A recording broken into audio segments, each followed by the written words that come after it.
സംസ്ഥാനത്ത് ഇന്ന് കനത്ത മഴ. നാളെ വിദ്യാഭ്യാസ സ്ഥാപനങ്ങൾക്ക് അവധി ലഭിക്കുമോ ഇല്ലയോ, അതിൻ്റെ ഏറ്റവും പുതിയ അപ്ഡേഷനാണ് ഇന്നൊരു വീഡിയോ ഭാഗത്ത്. വീഡിയോയ്ക്ക് മുൻപ് വീഡിയോ ലൈക്ക് ചെയ്യുക, ചാനൽ സബ്സ്ക്രൈബ് ചെയ്യുക. ഈ വരുന്ന ജൂലൈ മാസം അങ്ങോട്ട് ധാരാളം ചിത്രങ്ങൾ OTT റിലീസ് ചെയ്യും. നമ്മുടെ ചാനൽ ഭാഗം പരിശോധിച്ചാൽ നിങ്ങൾക്ക് ആ വീഡിയോയ്ക്ക് കാണാൻ വേണ്ടി സാധിക്കുന്നതായിരിക്കും. സംസ്ഥാനത്ത് ഇന്ന് വ്യാഴാഴ്ച ദിവസം അതിഗംഭീര ശക്തമായ മഴയായിരുന്നു ഉണ്ടായിരുന്നത്.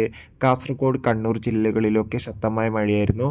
രാവിലെ മുതൽ തന്നെ കണ്ണൂർ, കാസർഗോഡ് ജില്ലകളിൽ മഴയുണ്ടായിരുന്നു. എന്നാൽ ഇപ്പോൾ ഈ വരുന്ന 2 ദിവസം, അതായത് ഇനി അങ്ങോട്ട് 2 ദിവസവും മഴയുടെ ശക്തി കൂടുമെന്നാണ് കാലാവസ്ഥാ നിരീക്ഷണ കേന്ദ്രം അറിയിച്ചിട്ടുള്ളത്. അതുകൊണ്ട് തന്നെ എല്ലാവരും ജാഗ്രത പാലിക്കുക.